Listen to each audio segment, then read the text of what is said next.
कई बार हम अपने मॉम का एफर्ट्स को इस बात से इग्नोर कर देते हैं कि क्या है, ये तो मॉम का काम है, ये तो करना ही था उनको। बट क्या हो जाए वो अपना एटीट्यूड पे आ जाए और तुम्हें अपनी औकात दिखा दे।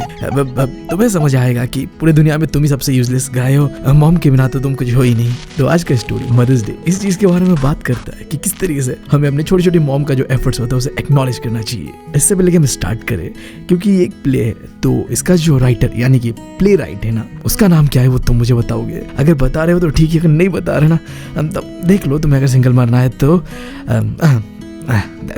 शुरुआत करते हैं। इस स्टोरी के अंदर पे टोटल 5 कैरेक्टर्स है। पहला है मिसेस एनी पियर्सन, 40 साल की उम्र की एक kind and submissive woman. Submissive से मेरा मतलब है वो वुमन जो सवाल जवाब नहीं करती, जैसा कहा जाए वैसा करती है, टिपिकल इंडियन मॉम कह सकते हो। एंड दूसरा कैरेक्टर जॉर्ज पियर्सन, 50 साल का उम्र का होगा, एनी पियर्सन का हस्बैंड है। वैसे तो बंदा अच्छा है बट हाँ अपनी पत्नी के ऊपर रौब जमाता है, लाइक हमारे dad and typical uncle type. तीसरा है डोरिस पियर्सन, एनी पियर्सन का बेटी है, लगभग 20 साल की है बट अभी भी बिहेव करती है एक टीनेजर जैसा, बहुत ज्यादा डिमांडिंग है और अपने माँ बाप का एफर्ट को इग्नोर करती है। और इसकी तरह ही बिल्कुल उसका भाई है सिरिल पियर्सन, बहुत ही ज्यादा डिमांडिंग एंड ऑर्डर देने वाला, एक बिगड़ेल लड़का कह सकते हो। अब आखिरी और सबसे interesting character Mrs Fitzgerald, Annie Pearson का पड़ोसी है। मैं तो कहूंगा ऐसा पड़ोसी सबको मिले, बहुत ही स्ट्रॉन्ग और डोमिनेटिव औरत है। साथ साथ इसे आता है मैजिक। इमेजिन करो कि तुम्हारे पड़ोसी को मैजिक आता है, वो तुम्हारा फ्यूचर देख सकती है, तो भाई मतलब मजे ही मजे है ना। तो स्टोरी के अंदर भी बहुत इंटरेस्टिंग सा मैजिक करती है मिसेस फिट्जजेराल्ड। अब क्या करती है नहीं करती है उसके लिए हम बढ़ते हैं स्टोरी की ओर। स्टोरी का पहला scene Mrs Annie Pearson and Mrs Fitzgerald के साथ होता है। दोनों बैठे हुए अपने अपने चेयर पे, बगल में एक छोटा सा टेबल है जहाँ पे 2 कप ऑफ टीज दोनों के लिए। मिसेस फिट्जजेराल्ड के हाथ पे cigarette, okay interesting aunty cigarette फूकती है, कूल कूल। टेबल पे कुछ कार्ड्स है जिसकी मदद से मिसेस फिट्जजेराल्ड भविष्य बता सकती है। हाँ, अगर मेरी पड़ोसी होती मिसेस फिट्जजेराल्ड, मैं तो पहला सवाल पूछता कि मेरा व्रत कब टूटने वाला है आंटी, मुझे कब मिलेगी मेरी हिनाता। रुक रुक के थक गया मैं यार। तुम बताओ तुम क्या पूछते अगर तुम्हारी पड़ोसी होती कुछ ऐसी। कमेंट सेक्शन तुम्हारे लिए खुला हुआ है, क्या पता सच हो जाए जो तुम चाहते हो। खैर back to the story. Mrs Fitzgerald भविष्य बता रही होती है एनी पियर्सन का कि देखो तुम्हारा ना फ्यूचर जो है अच्छा भी हो सकता है बुरा भी हो सकता है, that's totally depend on you. देखो सीन क्या है एनी पियर्सन के साथ, उनके घर पे 2 बेटा बेटी है एंड अपना हस्बैंड है। ये तीनों ही उसका रेस्पेक्ट नहीं करते, बस ऑर्डर देते हैं, लाइक वो घर का स्लेव हो, नौकरानी हो, और वो भी चुपचाप उनका ऑर्डर सुन के काम करती है। इसका मतलब ये बिल्कुल नहीं है कि वो खुश है इस चीजों से, बट वो एक्सप्रेस नहीं करती है। बस उसे लगता है कि वो कुछ बोल देगी तो उनके घर के लोग उसे बुरा मान लेंगे। अब मिसेस फिट्जजेराल्ड चाहती है कि ये चीजें बदले। एनी पियर्सन को अपने हक के लिए खड़ा होना चाहिए, तभी उसका फ्यूचर जो है अच्छा हो सकता है, वरना वो और भी बदतर होते जाएगा। अब इधर एनी पियर्सन इस बात से बहुत खुश थी कि उसका पड़ोसी एक फॉर्चून टेलर यानी कि भविष्य बता सकता है, और वो पूछती है क्या आपने ये सब चीजें ईस्ट से सीखा? अब देखो मिसेस फिट्जजेराल्ड ना 12 साल लगभग ईस्ट पे बिताती है अपने हस्बैंड जो कि एक आर्मी मैन था। अब जैसे हम कहते हैं ना वेस्ट यानी कि यूरोपियन कंट्रीज, अब वैसे ही जो हमारा इंडिया, चाइना एंड पाकिस्तान ये सब तुम कह सकते हो ईस्ट पे पड़ता है, जहाँ थोड़ा बहुत ब्लैक मैजिक एंड ऑल होता है। तो उसने लगभग 12 साल ईस्ट पे बिताया था और कुछ ऐसे ही जादू वादू सीखा था। तो अब मिसेस फिट्जजेराल्ड कहती है हाँ मैंने ये सब चीजें ईस्ट से सीखा है, बट अब तुम मुद्दे पे आओ। तुम अपने साथ जो हो रहा है उसे बदलना चाहते हो कि नहीं? मिसेस पियर्सन, अपने हक के लिए लड़ो और अपनी फैमिली को अपने कंट्रोल में लाओ। अब मिसेस पियर्सन हंस पड़ती है, बट उनके हंसी पे खुशी नहीं गम था, क्योंकि उन्हें पता था जो चीजें मिसेस फिट्जजेराल्ड कह रही है ना, वो कहना बहुत आसान है बट करना उतना ही मुश्किल। ऊपर से मिसेस पियर्सन उनके फैमिली से इतना प्यार करती थी कि घर में कलेश नहीं लाना चाहती थी, बट हाँ अंदर ही अंदर वो बहुत नाखुश थी क्योंकि उसके फैमिली जो बर्ताव कर रहे थे वो करना नहीं चाहिए था उनके साथ। अब मिसेस फिट्जजेराल्ड कहती है कि देखो सही है तुम प्यार करते हो, बट ये तरीका बिल्कुल सही नहीं है। तुम दिन भर घर में रहोगे, काम करोगे, एंड वो लोग जब चाहे आएंगे जाएंगे एंड अपना लाइफ को एंजॉय कर रहे हैं। ये ना ही तुम्हारे लिए अच्छा है ना ही उनके लिए अच्छा है। एक पति को, एक बेटे को, एक बेटी को अपने माँ का केयर करना चाहिए, अपने पत्नी का केयर करना चाहिए, ना कि उसे ऑर्डर देना चाहिए और अपने पैरों का धूल समझना चाहिए। हाँ आप सही कह रही हो, मैंने कई बार उन्हें हिंट दिया है कि मुझे ये सब चीज पसंद नहीं। हिंट? भाभी जी हिंट से अब कुछ नहीं होने वाला, आपकी फैमिली को कुछ और चाहिए। देखो मिसेस पियर्सन बहुत पहले से ये सोच रही थी कि उनका जो फीलिंग है वो अपने फैमिली के साथ एक्सप्रेस करेगी, बट उन्हें समझ ही नहीं आ रहा था कि शुरुआत कहाँ से करूँ। उन्हें ये बात पता था कि इन चीजों के बारे में अगर वो बात करेगी घर के अंदर तो घर में कलेश होगा, और वो बिल्कुल नहीं चाहती थी कि उनकी वजह से घर के अंदर कलेश हो। अब इसी बीच ऑल ऑफ द सडन वो अपने हाथ पे पड़े हुए घड़ी को देखती है और कहती है वक्त हो चुका है, वो सब किसी भी वक्त आते होंगे और मैंने कुछ भी तैयार नहीं किया है। रुकिए मिसेस पियर्सन, यही सही वक्त है अपने हक के लिए लड़ने का। अब मिसेस पियर्सन थोड़ा शर्मिंदा हो जाती है। वो कहती है मैं आपकी बात से सहमत हूँ, बट मैं ये चीजें नहीं कर सकता। अगर मैं आपको प्रॉमिस भी कर दूं अभी, मैं अपने बात पे खरा नहीं उतर सकता, मुझे पता है। तो आगे से मिसेस फिट्जराल्ड कहती है आप नहीं कर सकते तो मैं कर देता हूँ। तो मिसेस पियर्सन कहती है कि ओह नो थैंक्स, ये बिल्कुल अच्छा नहीं लगेगा कि कोई दूसरा हमारे फैमिली मैटर पे बोल रहा है। वो लोग बिल्कुल आपकी बातों को नहीं सुनने वाले और इस चीज के लिए मैं उन्हें ब्लेम भी नहीं कर सकता। तो फिर मिसेस फिट्जराल्ड कहती है आप मेरी बातों को समझे नहीं बहन जी, मैं सीधा जाके उनसे बात नहीं करने वाला मिसेस पियर्सन। क्यों ना हम कुछ समय के लिए आपस में बॉडी को एक्सचेंज कर ले, मैं आपकी जगह और आप मेरे जगह आ जाए, फिर जाके मैं उनसे बातें करूंगा और उन्हें अच्छा सबक दूंगा। अब ये बात सुनकर मिसेस पियर्सन का पहला रिएक्शन ये होता है इम्पॉसिबल, ये नहीं हो सकता। आगे से मिसेस फिट्जराल्ड कहती है आप कैसे कह सकते हो कि ये इम्पॉसिबल है, आपने करा है? नहीं करा ना, मैंने करा है, मैं ये कर सकता हूँ। हाँ बहुत समय हो गया नहीं करा हुआ, बट मैं ये कर सकता हूँ। लंबे समय के लिए नहीं चलेगा ये, बट जितना समय उतना समय हम अपना काम कर लेंगे। मिसेस फिट्जराल्ड आगे से कहती है कि अपना हाथ बढ़ाइए। थोड़ा झिझकते हुए मिसेस पियर्सन अपना हाथ बढ़ा देती है एंड दोनों हाथ पकड़ते, आंखों पे देखते एंड एक मंत्र पढ़ते हैं, अष्टदम अष्टलम अष्टलम दम बोला। और उस मंत्र को पढ़ने के बाद दोनों ने अपना बॉडी एंड पर्सनैलिटी बदल लिया था। एक तरफ मिस पियर्सन जो कि काइंड, डरी हुई, सहमी हुई रहती थी, अब वो बहुत ही स्ट्रॉन्ग एंड डोमिनेटिव वुमेन बन चुकी थी, क्योंकि वो एक्चुअली में मिसेस पियर्सन थी ही नहीं। मिसेस पियर्सन के बॉडी पे अब मिसेस फिट्जराल्ड थी। इस वजह से अब सिगरेट भी मिसेस फिट्जराल्ड के मुंह पे नहीं था, मिसेस पियर्सन के मुंह पे था। और दूसरी तरफ मिसेस फिट्जराल्ड जो अब सहमी हुई, डरी हुई, अंडर कॉन्फिडेंट कहती है अरे ये तो सच में हो गया। हाँ अब तुम मेरे घर चले जाओ कुछ देर के लिए। अब यहाँ से मैं संभालूंगी तुम्हारी फैमिली को। पर क्या होगा अगर दोबारा हम दोनों अपने बॉडी पे वापस ना जा पाए? जो जिंदगी तुम अब जी रहे हो उससे तो लाख गुना अच्छा होगा मिसेस पियर्सन। पर मुझे किसी दूसरे का जिंदगी नहीं जीना। चिंता मत करो मिसेस पियर्सन, मैं सब कुछ ठीक कर दूंगी दोबारा। तो अभी कर दीजिए। अभी नहीं, पहले मुझे उन लोगों को सबक सिखाना है। अब सीन आगे शिफ्ट होता है। जो रियल मिसेस पियर्सन थी वो जाके अब फिट्जराल्ड के घर पे बैठी हुई थी एंड अब घर पे जो मिसेस पियर्सन था वो नकली वाला था, यानी कि मिसेस पियर्सन के बॉडी पे था मिसेस फिट्जराल्ड। इनका एटीट्यूड तुम्हें पता है काफी स्ट्रॉन्ग एंड डोमिनेटिव है, तो अब घर में सबके साथ वो ऐसा कलेश करेगी कि सारे घर के लोगों ने कभी ऐसा कलेश देखा नहीं होगा। अब कुछ देर बाद डोरिस पियर्सन जो कि एनी पियर्सन की बेटी थी वो घर पे एंटर करती है। घर पे आते बिना कुछ देखे, बिना कुछ सोचे मॉम को ऑर्डर देती है, मॉम आपको मेरा वो येलो सिल्क ड्रेस आयरन करना होगा। ये कहते ही वो देखती है कि उसकी मॉम सुट्टा फूक रही है, तो अपनी मॉम से पूछती है मॉम आप ये क्या कर रही हो? दिख नहीं रहा तुम्हें मैं क्या कर रही हूँ? पर आप तो स्मोकिंग कर रही हो। हाँ तो इसके लिए कोई कानून बना हुआ है क्या कि मैं स्मोकिंग नहीं कर सकती? पर मुझे लगा आप स्मोकिंग नहीं करती। नहीं ऐसा कुछ नहीं है। तो अब हम चाय कहाँ, किचन में पिए? तुम्हें जहाँ मन करे वहाँ पियो। क्या मतलब आपने चाय बनाई नहीं अब तक? तुम्हारे लिए नहीं बनाई, मैंने तो अपने लिए बना भी ली और पी भी ली। और थोड़ी ही देर में मैं बाहर कुछ मस्त सा खाने को जाऊंगी। कौन, आप? हाँ मैं। तो तुम्हें क्या लगा? मॉम क्या हो गया आपको? दिमाग खराब मत करो मेरा। दिमाग तो आप खराब कर रही हो मेरा।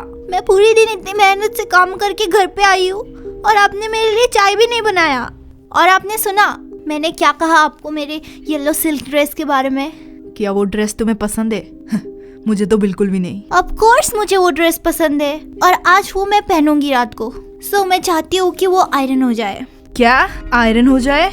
क्या मतलब आयरन हो जाए? क्या वो खुद से आयरन होगा? नहीं, आप करोगी मेरे लिए, आप हमेशा करती हो। हाँ ठीक है, फिर इस बार मैं नहीं करने वाली। और तुमने थोड़ी देर पहले क्या कहा? तुम बहुत मेहनत से काम करके आई हो। तुम जितने घंटे काम करती हो उससे डबल मैं काम करती हूँ और मुझे तो उनके पैसे भी नहीं मिलते। और तुम वो सिल्क ड्रेस क्यों पहनना चाहती हो? कहाँ जाना है तुम्हें? मैं चार्ली स्पेंस के साथ बाहर जा रही हूँ। पर तुम्हें उसके साथ बाहर क्यों जाना है? क्यों ना जाऊँ मैं उसके साथ? उसने मुझे बुलाया भी और मुझे जाना भी है। आपको दिक्कत है इससे? क्या तुम्हें इससे अच्छा कोई नहीं मिला? मैं तो उस लंबी दांत और आधे पागल के साथ मरना भी नहीं चाहूंगी। Shut up mom. अब तुमने देखा किस तरीके से डोरिस अपनी मॉम को ऑर्डर दे रही थी आते कि मेरा कपड़ा इस्त्री कर दो, मेरे को चाय बना दो, मेरे को बाहर जाना है बंदे के साथ। अब अगर यहाँ पे असली वाली एनी पियर्सन होती तो वो ऑर्डर सुन लेती, चुपचाप रहती, बट क्योंकि ये है मिसेस फिट्जराल्ड तो हर चीज के लिए ना कहा उन्होंने और डोरिस को अपना औकात दिखा दिया। अब बारी था मिसेस पियर्सन के बेटे का, यानी कि सिरिल पियर्सन का। सिरिल पियर्सन भी बिल्कुल अपने बहन की तरह बिगरेल एंड ऑर्डर देने वाला लड़का है, जिसे अपनी माँ के बारे में बिल्कुल परवाह नहीं है, बस उसे ऑर्डर देना है, उसके काम करवाने हैं, बस यही है। देखो आगे इसके साथ होता क्या है। अब रूम के अंदर से डॉरिस रोते रोते बाहर निकलती है और एंट्री होता है सिरिल पियर्सन का। सिरिल आती है अपने मॉम को ऑर्डर देता है कि मॉम चाय तैयार है। आगे से मॉम कहती है कि नहीं तैयार नहीं है। वो पूछती है क्यों तैयार नहीं है। वो कहती है बस ऐसे ही तैयार नहीं है। फिर सिरिल अपने मॉम से पूछता है कि कुछ हुआ है क्या आपको मॉम, तबीयत ठीक है आपका। मॉम आगे से कहती है हाँ तबीयत तो एकदम मस्त है। तो फिर सिरिल कहता है कि फिर क्या दिक्कत है। फिर उसकी मॉम टॉन्ट मारते हुए उसे कहती है दिक्कत कुछ नहीं है, बस समय के साथ अब मैं भी बदल रहा हूँ। बट उसका बेटा इतना नालायक होता है, इस टॉन्ट को समझता तक नहीं है। वो कहता है हाँ ठीक है, तो अब आप उठिए और जाइए काम पे लग जाइए, मेरे पास ज्यादा समय नहीं है। तो फिर उसकी मॉम टॉन्ट मारते हुए उसे कहती है हाँ मेरे पास तो बहुत वक्त है। अब सिरिल कहता है कि हाँ आपके पास होगा बहुत टाइम, बट मेरे पास टाइम नहीं है। आज रात में बहुत बिजी हूँ। मैंने जो आपको कहा था मेरे सामान पैक करवाने, आपने करवा दिया ना। उसकी मॉम कहती है कि मुझे याद नहीं। सिरिल कहता है कि आपने मुझे प्रॉमिस किया था सुबह सुबह। फिर उसकी मॉम कहती है हाँ किया होगा प्रॉमिस, बट मैंने अब डिसाइड कर लिया है मुझे ये सब पसंद नहीं। फिर सिरिल कहता है कि ये क्या तरीका है मॉम बात करने का, अगर हम सब घर में ऐसे बात करने लगे तो क्या होगा। तो उसकी मॉम कहती है कि तुम लोग घर के अंदर ऐसी बात करते हो, अगर तुम्हें कोई चीज पसंद नहीं तो तुम मना कर देते हो, और घर के बाहर अगर तुम्हें कोई चीज पसंद नहीं होता तो तुम लोग यूनियन बना लेते हो और प्रोटेस्ट करने लगते हो, मना कर देते हो उस काम को करने से। बस अब डिफरेंस ये है कि मैंने भी ये यूनियन ज्वाइन कर लिया है। अब अगर मुझे भी कुछ पसंद नहीं है तो मैं नहीं करूंगा। बस सिरिल को समझ नहीं आ रहा होता कि मॉम कहना क्या चाहती है। तो सिरिल कहता है कि मॉम आपको हुआ क्या, आप कहना क्या चाहते हो। फिर उसकी मॉम टॉन्ट मारते हुए उसे कहती है कुछ नहीं बेटा, बस समय के साथ मैं भी बदल रहा हूँ। अब सीन के अंदर पे दोबारा डॉरिस तैयार होकर आती है। उसका चेहरा थोड़ा लाल था, मुंह बना हुआ था। अब ये देख कर उसकी मॉम से टॉन्ट मारते हुए कहती है तुम कितनी भद्दी दिख रही हो, ऐसी शक्ल लेके तो मैं चार्ली स्पेंस से भी मिलने ना जाऊं। अब इससे डॉरिस को और थोड़ा बुरा लगता है। वो गुस्से से कहती है चुप हो जाओ मॉम, अब तक मैं तैयार नहीं हुई हूँ, और अगर मैं भद्दी दिख रही हूँ ना तो इसका कारण आप हो, आपने मुझे रुलाया है। अब सिरिल पूछता है अपने बहन से कि क्या हुआ। वो कहता है कि तुम्हारे मतलब का बात नहीं है। अब इसी भी सीन के अंदर पे मिसेस पियर्सन सिरिल से कहती है कि हमारे घर पे बियर है ना। सिरिल आगे से कहता है कि हाँ 1-2 बॉटल होगा शायद, बट आपको क्या करना है इससे। उसकी माँ कहती है कि गांडो पीना है मेरे को। ये कहकर मिस पियर्सन किचन की ओर जाती है और अब भाई बहन के बीच ये गॉसिप शुरू हो जाता है कि ये मॉम को हुआ क्या है। सिरिल कहता है कि मेरे आने के बाद मॉम कह रही थी चाय तैयार नहीं हुआ है, मुझे किसी चीज का परवाह नहीं है। उधर से डॉरिस कहती है कि हाँ मेरे साथ भी कुछ ऐसा ही हुआ है, आके देखता हूँ कि मॉम सुट्टा मार रही है, ताश की पत्तियों से खेल रही है, पता नहीं क्या हुआ है मॉम को। सिरिल कहता है कि पक्का मॉम का दिमाग खराब हो गया होगा। डॉरिस कहती है कि नहीं शायद, बट चोट तो पक्का लगा होगा मॉम के सर पे। अब थोड़ी देर में पापा आने वाले, अगर ऐसे चलता रहा तो पता नहीं क्या होगा। सिरिल कहता है कि कुछ एंटरटेनिंग ही होगा, मैं तो आज बाहर नहीं जा रहा, पूरा चीजों को मैं एंजॉय करने वाला हूँ घर में रह के। अब मिसेस पियर्सन किचन से वापस आती है, एक हाथ में बियर का बॉटल लेकर और दूसरे हाथ पर एक ग्लास लेकर। देखती है कि उनके दोनों बेटे बेटियां हंस रहे, और उसके बाद वो कहती है दोनों को तुम दोनों कहते हो कि तुम दोनों बड़े हो गए हो, तो बड़ों की तरह बिहेव क्यों नहीं करते हो। अभी कि हम घर में हंस भी नहीं सकते। अच्छा ऐसी कौन सी बात है जो तुम लोगों को बहुत हंसी आ रही है, मुझे भी बताओ। मम्मी आप हमारी जोक समझोगी नहीं। जब तुम पैदा भी नहीं हुई थी ना, तब से मैं तुम्हारी ये सब बकवास जोक सुनते आ रही हूँ, और मुझे इन सब में हंसी भी नहीं आता। अरे मम्मी आप हमारे साथ ऐसे क्यों बात कर रहे हो, हमने क्या किया है। हाँ तो वही तो दिक्कत है, तुमने कुछ नहीं किया। घर पे आते हो, जो चाहिए मांगते हो और फिर दोबारा चले जाते हो, और जब कहीं जाने को नहीं होता तो फिर से दोबारा घर पे आ जाते हो। अब मिसेस पियर्सन की इन बातों से उनका बेटा सिरिल का दिमाग खराब हो जाता है। वो सीधा उठता है और कहता है कि अगर आप मुझे चाय बना के नहीं दोगे तो मैं किचन में जाके खुद ही ढूंढ लूंगा कुछ खाने को। मिसेस पियर्सन कहती है कि हाँ क्यों नहीं, जाओ। सिरिल गुस्से पे जा रहा होता है और कहता है कि मैं पूरे दिन काम करके घर में आया हूँ। उसी चीज को डॉरिस भी सपोर्ट करते हुए कहती है कि हाँ मैं भी पूरे दिन काम करके घर में आई हूँ। अब ये सुनकर मिसेस पियर्सन कहती है कि हाँ पूरे दिन में बस 8 घंटे और मैं पूरे दिन काम करता हूँ, तुम हफ्ते में बस 40 घंटे काम करते हो और सैटरडे संडे छुट्टी होता है तुम्हारा, और मैं पूरे हफ्ते के हफ्ते काम करता हूँ। अब से मैं भी हफ्ते में 2 दिन छुट्टी लेने वाला हूँ। अब ये सुनकर सिरिल का दिमाग खराब हो जाता है। वो कहता है कि मेरा दिमाग खराब हो जाएगा, मैं जाके किचन से कुछ खाने को लेके आता हूँ। और दूसरी तरफ डॉरिस घबराती हुई उसके मॉम से पूछती है क्या मॉम आप सैटरडे संडे को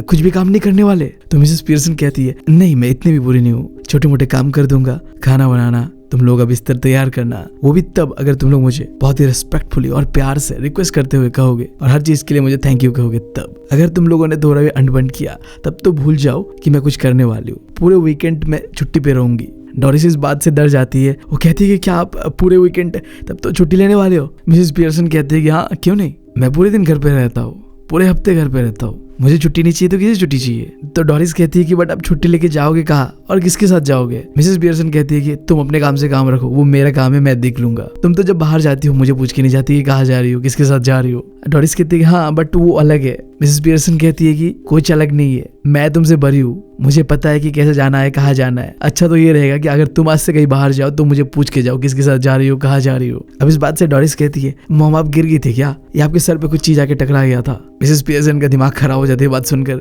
वो कहती है कि मैं तो नहीं गिरी, बट अब किसी चीज़ से मैं तुम्हारा सर जरूर फोड़ दूंगा, फालतू की बातें मत करो मेरे साथ। अब अपने ही मॉम का इतना रूड बिहेवियर देखकर उसके आंखों पे आंसू आ जाता है और वो कहती है, ओ मॉम, आप बहुत बुरी हो। अब सीन में एंट्री होता है जॉर्ज पियर्सन का, जो कि एनी पियर्सन का हस्बैंड है। वो देखता है कि उसकी बेटी डोरिस रो रही है, पूछती है कि क्या हुआ। उसकी बेटी कहती है कि आपको जल्दी पता चल जाएगा। ये कह के वो रोती रोती वहां से चली जाती है और जल्दी जॉर्ज पियर्सन को ये पता चल भी जाता है कि क्या हुआ है। वो देखती है कि उसकी पत्नी, जो आज तक कभी दारू को हाथ भी नहीं लगाती है, बैठे बैठे बियर की चुस्कियां ले रही है। तो जॉर्ज पूछता है, इस समय तुम दारू पी रहे हो? हाँ, तो इस समय पीने में क्या दिक्कत है? दिक्कत कुछ नहीं है, बस तुम्हें ऐसा पीते हुए कभी देखा नहीं। हाँ, तो अभी देख लो। हाँ, देख रहा हूँ। सरप्राइज हूँ बहुत। अच्छा है, आखिर इतने दिनों बाद तुम्हें मुझसे सरप्राइज तो मिला। हाँ, बट तुम्हें पता है मुझे सरप्राइजेस बिल्कुल नहीं पसंद। और मैं तुम्हें बताना भूल गया, अब मुझे सुबह की चाय नहीं चाहिए। आज रात को मैं क्लब में एक स्पेशल पोकर मैच होगा, तो वही मैं रहूंगा। ठीक है, मैंने तुम्हारे लिए बनाई भी नहीं थी। क्या? पर अगर मुझे पीना होता तो?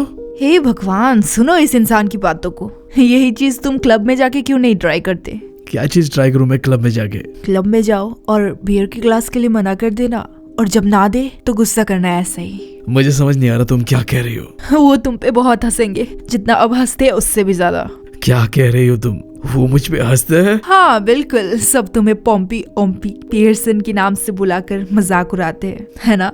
कुछ भी हाँ है नहीं, तुम कुछ भी बोल रही हो। हाँ, वो तुम्हारे पीठ पीछे हंसते हैं, और तुम हो कि अपनी बीबी को घर पे छोड़ के हर रात वहीं पे जाते हो, जबकि वो तुम्हारा मजाक उड़ाते हैं। क्यों ही जाना ऐसी जगह में जहाँ लोग तुम्हारा मजाक उड़ाते हैं। अब अपनी बीवी के मुंह से इतना सारा घनघोर बेइज्जती सुनने के बाद जॉर्ज पियर्सन अपने बेटे की ओर देखता है, जो बस अभी अभी किचन से बाहर निकला हुआ होता है कुछ खाने को हाथ पे लेके। वो इस उम्मीद से पूछता है कि शायद मेरा बेटा मेरा साथ दे दे। कि बताओ सिरिल, तुम एक दो बार गए हो ना मेरे साथ बाहर, क्या लोग मुझे पॉम्पी ओम्पी पियर्सन के नाम से चिढ़ाते हैं? अब उसका बेटा भी सच्चाई का तीसरा मुहूर्त बनते हुए अपने बाप के मुंह पे कह देता है कि हाँ पापा, वो लोग आपको यही कहते हैं। अब इतना बेइज्जती सहने के बाद उस बंदे के सोचो दिल पे क्या बीत रहा होगा। चुपचाप जितना जल्दी हो सके वो वहां से निकल जाता है।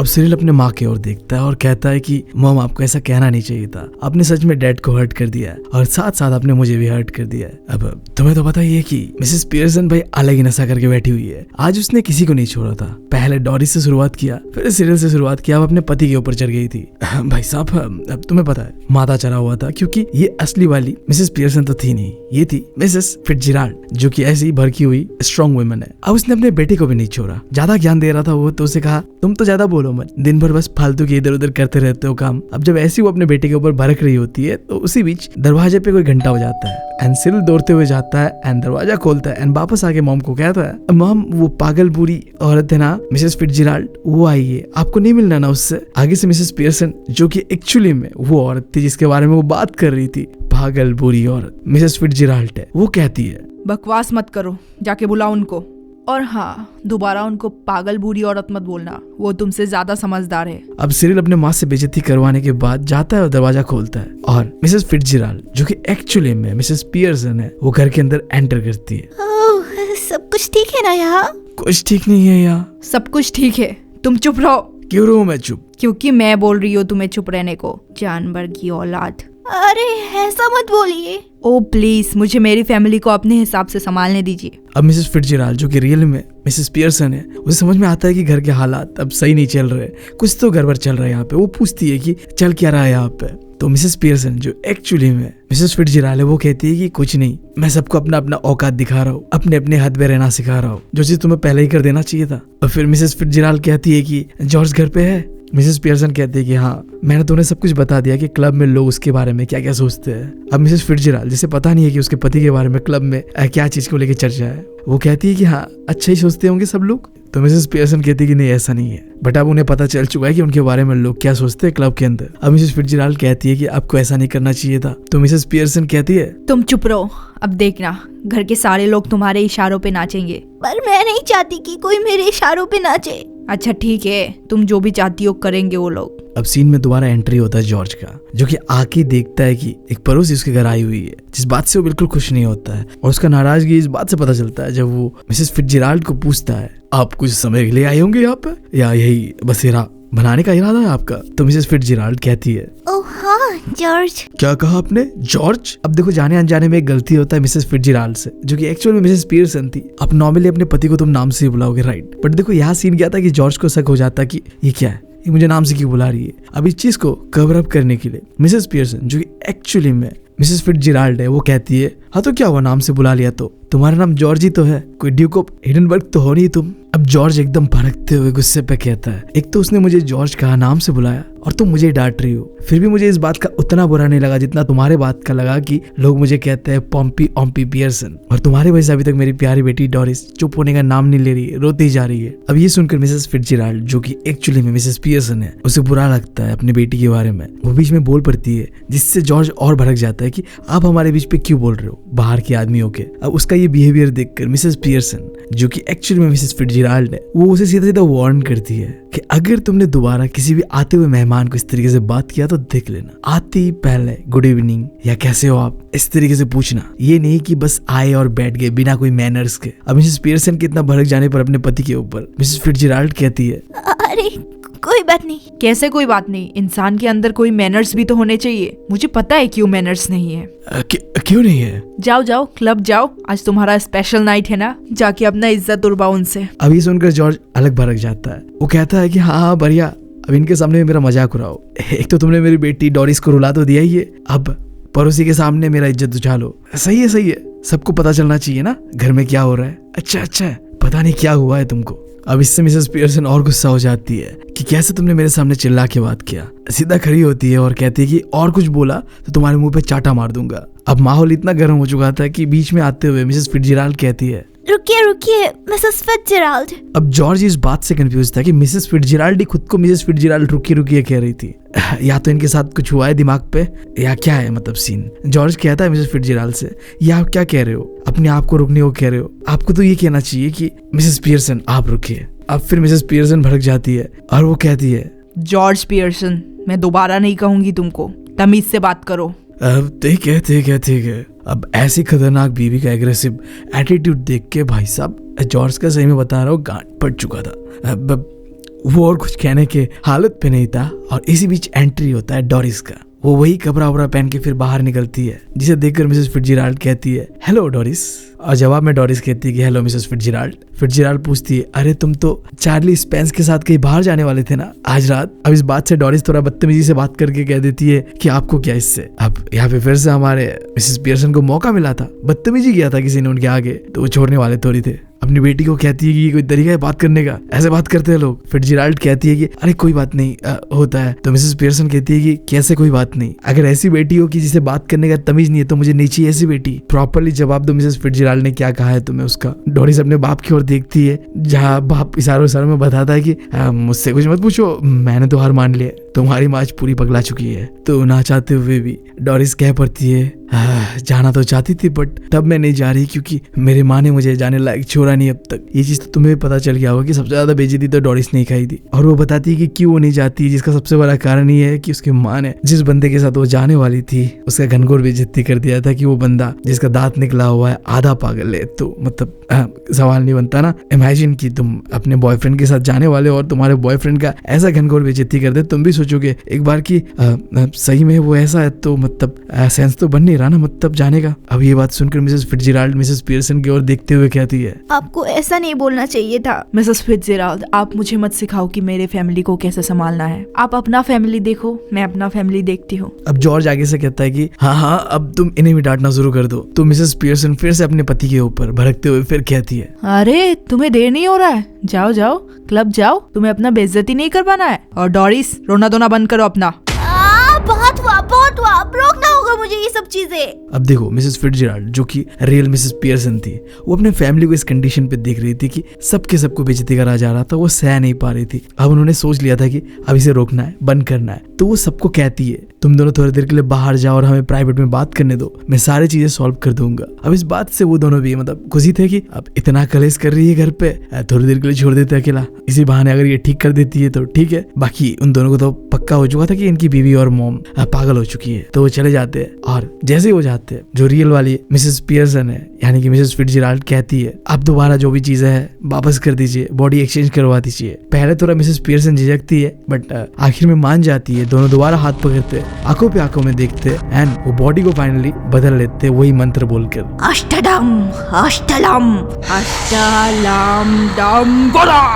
दोबारा देखो जो चीज पहले था वही हो चुका था। अब ये जो मिसेस फिट्जजेराल्ड था वो असली वाला मिसेस फिट्जजेराल्ड बन चुका है और जो मिसेस पियर्सन है वो अब असली का मिसेस पियर्सन है। अब कोई नकली और असली वाला खेल नहीं हो रहा है, बॉडी एक्सचेंज हो चुका है, दोनों का पर्सनैलिटी चेंज हो चुका है। मिसेस फिट्जजेराल्ड कहती है कि मुझे बहुत मजा आया ये सब चीजें करके और मिसेस पियर्सन कहती है कि मुझे बिल्कुल मजा नहीं आया और आएगा भी कैसे। अपने फैमिली को इस तरीके से बेइज्जत होते हुए कौन देखना चाहेगा, चाहे मतलब वो फैमिली कुछ भी करे, है ना, क्योंकि फैमिली तो फैमिली होती है, दैट्स इट। बट मिसेस फिट्जजेराल्ड कहती है मिसेस पियर्सन से देखो जो भी हो बट अब तुम्हें ऐसे स्ट्रांग रहना है। अगर तुमने कुछ भी गड़बड़ किया तो हमने जो भी चीज किया है वो सब बर्बाद हो जाएगा। मैं पूरी तरीके से सुधार तो नहीं पाया तुम्हारे फैमिली को और थोड़ा समय मिलता तो अच्छी तरीके से सुधार देता, बट जो भी है यहाँ से तुम्हें स्ट्रांग रहना है ताकि तुम अपने फैमिली को अपने इशारों पे नचा पाओ। मिसेस पियर्सन भी कहती है कि हाँ मैं कोशिश करूंगा, बट वो ये भी कहती है कि मेरे फैमिली को मुझे बताना होगा कि जो भी चीजें मैंने किया ये सब, ताकि उन्हें और बुरा ना लगे। तो मिसेस फिट्जजेराल्ड कहती है कि अगर तुमने ये सब बताया ना तो जो भी चीज हमने करा है वो सब बर्बाद हो जाएगा। तुम्हारा फैमिली को तुमने बिगाड़ा है और हमने अब सुधारा इस चीज को, तुम दोबारा बिगाड़ना चाहते हो इसे। मिसेस पियर्सन प्लीज स्ट्रांग बनो। उनसे कोई माफी मांगने की जरूरत नहीं है, ना ही कोई एक्सप्लेनेशन देने की जरूरत है,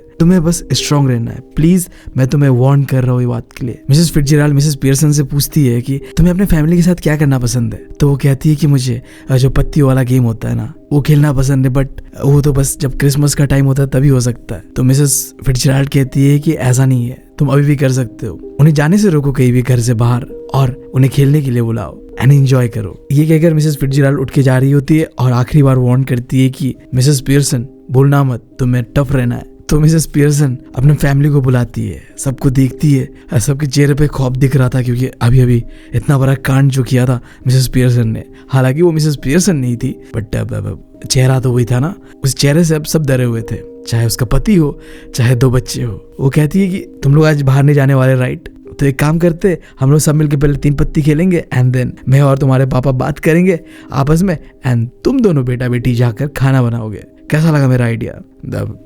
बच्चों का और बाप का तो फटा हुआ था, तो उन्होंने कहा कि आइडिया सही है, मतलब आप जैसा चाहो वैसा करेंगे हम, और ऐसा ही होता है। और इसी के साथ हमारा ये स्टोरी होता है खत्म। मिसेस फिट्जजेराल्ड चली जाती है अपने घर और मिसेस पियर्सन के घर में जितने भी लोग थे अब वो मिसेस पियर्सन का बात समझ रही थी, बात मान रही थी। लिटरली सबके सब खौफ पे था है कि मेरी मॉम जो कहेगी मैं वो करूंगा, बच्चों का कहना था, और पति का भी वही था कि हाँ पत्नी जो कहेगा वो करना है। काफी इंटरेस्टिंग सा था ये स्टोरी, जहाँ एक औरत जो अपने हक के लिए नहीं खड़ी हो पा रही थी, जिसके लिए एक दूसरी औरत जिसे आता था थोड़ा बहुत मैजिक, जिसका नाम था मिसेस फिट्जजेराल्ड, वो बॉडी एक्सचेंज कर लेती है एंड देन आके इसके घर पे इतना कलेश करती है। उसने किसी को नहीं छोड़ा, ना बेटी को, ना बेटे को, ना पति को, और आखिर में जाके उन्हें अपना औकात दिखा दिया एंड सब कुछ घर के अंदर पे सुधार दिया। तो यार इस वीडियो के खत्म होने के साथ साथ क्यों ना मैं और तुम एक वादा करें कि आज से हम अपने मॉम का जो भी छोटे छोटे एफर्ट्स होगा उसे एक्नॉलेज करेंगे, एटलीस्ट थैंक यू तो बोलेंगे यार, और हो सके तो उनके काम पे मदद करेंगे और उन्हें समझने की कोशिश करेंगे। नहीं तो क्या पता हमारे साथ भी कल परसों ऐसा हो जाए, मतलब घर से निकाल दिया जाए हम, हु नोस, कुछ भी हो सकता है हमारे साथ, राइट। इसी बात के साथ मैं लेता हूँ तुम लोगों से अलविदा। उम्मीद है तुम्हें स्टोरी पसंद आया होगा। अगर पसंद आया ना तो यार चैनल को सब्सक्राइब करे बिना जाना मत, मुझे तुम लोगों का सपोर्ट बहुत ज्यादा जरूरी है। तुम लोग सपोर्ट नहीं करोगे तो यार मोटिवेशन कहाँ से आएगा। तो यार चैनल को सब्सक्राइब कर लो, वीडियो को लाइक कर दो एंड जो तुम्हें मन करे वो करो, बस यार भाई को सपोर्ट करो। तुम लोगों का सपोर्ट मुझे बहुत ज्यादा जरूरी है। Thank you, love you all.